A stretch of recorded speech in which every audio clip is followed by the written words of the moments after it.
Welcome back mga kaaldab. Ito na naman po ang inyong lingkod, si Mr. Destiny. At syempre panibagong update na naman po tayo. Panibagong mga kaganapan po na nangyayari nga po sa social media, sa Instagram, sa Twitter at syempre sa Facebook. At isama na rin po natin yung mga komento po sa social media. Ang ibig kong sabihin sa mga website. Putok na putok nga po ang pangalan ngayon ni Mengay. Impod nga po kasi siya po talaga ang laman ng pahayagan dahil sa 10th year anniversary ni Maine Polkerson talaga naman pong sino nga po ba yung pag-uusapan na umaayon po sa kanya ang panahon dahil hindi nga rin po nagbibigay ng update o post man lang si Alden Richards. Although baka sabihin ng iba, hindi may post. Puro kaibigan lang po ni Alden ang nagpo-post. Wala siyang update na talagang makikita mong kumakain sila sa labas, namamasyal sila. Po ba yung tipong naandito ako sa pamilya, yung tipong kumbaga hahatak ng atensyon sa mga netizen. Alam nyo naman po na kapag social media pinag-uusapan, lalong-lalo na nga po ang pagpunta ni Alden Richards sa US para nga po sa pelikulang o sa international movie sa Hollywood talagang puputok. Sabay pa na ang pupunta nga po o sa unang bansa nga po raw ng pupuntahan ni Superman etong Pilipinas. Di po ba? O yung gumanap na Superman pupunta nga po dito sa Pilipinas. So, kaya sabi sa inyo, medyo talagang hinahayaan nga po ba o pinapaboran talaga ni Alden Richards si Maine Polkerson. Alam nyo po ba mga kaaldab na pasok si Mengay sa 100 sexy sa Women's Magazine? Oh, doon pa lang panalo na tayo hindi po ba? Ang ibig ko kaya ako lang nasabi to o ina-update ko sa mga nagsasabing hindi kagandahan si Mengay.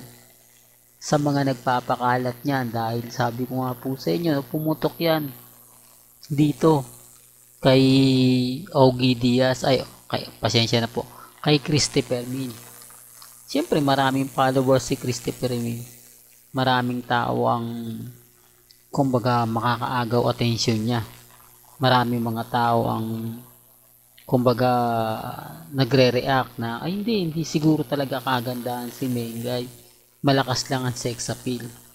Sa palagay nyo, papasok po ba dyan kung hindi ka kagandahan? Hindi po ba? Real to kaya mga kaaldab. Kaya nga ako hindi ko na pinapansin mga bagay-bagay na ganyan. Hindi na natin tinitignan pa o sinasabi yung mga point na alam naman po natin na paninira lang po. Alam naman po natin nagagamitin lang po talaga nila para po sa pansariling interes. Hindi po ba? O gaya nga ng sinasabi ko ngayon, walang post, walang update si Mengay patungkol nga po sa issue sa hindi niya pagsama sa Europe. O bakit ako lang po ba nakakaalam niyan? Bakit si Mr. Destiny lang ang nagsasabi ng ganyan? Bakit hindi po magawang ibalita yan ng mga army? Di po ba ng mga main fanatics? Kasi mababasag sila Once na ipinost nila yung update o yung video ni Ibiang na wala dun si Mengay, hindi po ba? Mas papabor po sa atin Mas aayon po sa atin. Bagamat maraming mga reklamo, maraming ganito, maraming ganyan. But okay lang, at least mga kaaldab, sino nga po ba ngayon ang nagte-trending? Sino ngayon ang pinag-uusapan? Sino ngayon sa palagay nyo yung talagang hindi nawawala sa social media? Gaya nga po ng ibang mga isinusulat sa article, si Mengay lang ang tumagal ng 10 taon na talagang makikita mo na hindi man lang bumagsak yung career niya. Dumaan pa yung pandemic. Di po ba? Hindi, real talk mga kaaldab.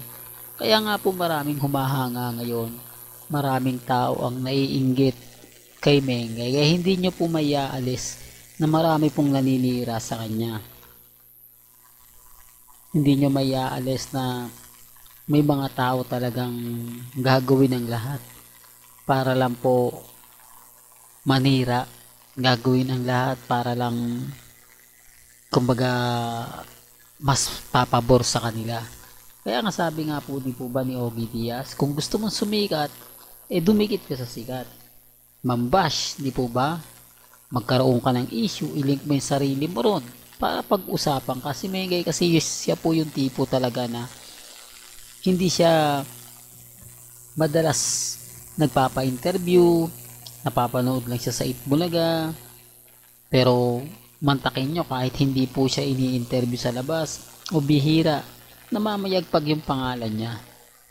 Talagang sila lang po ni Alden Richards ang nagkokompetensya pagdating sa social media. Yung mga wala nga ngayong update para sa mga issue. Tahimik po. Ang mga Alden fanatics tahimik din po. Bakit? Kasi nga po may isang taong nambabash na hindi nila kayang basagin. Siguro isa rin po itong Alden fanatics. Isa rin po ito siguro na matagal na.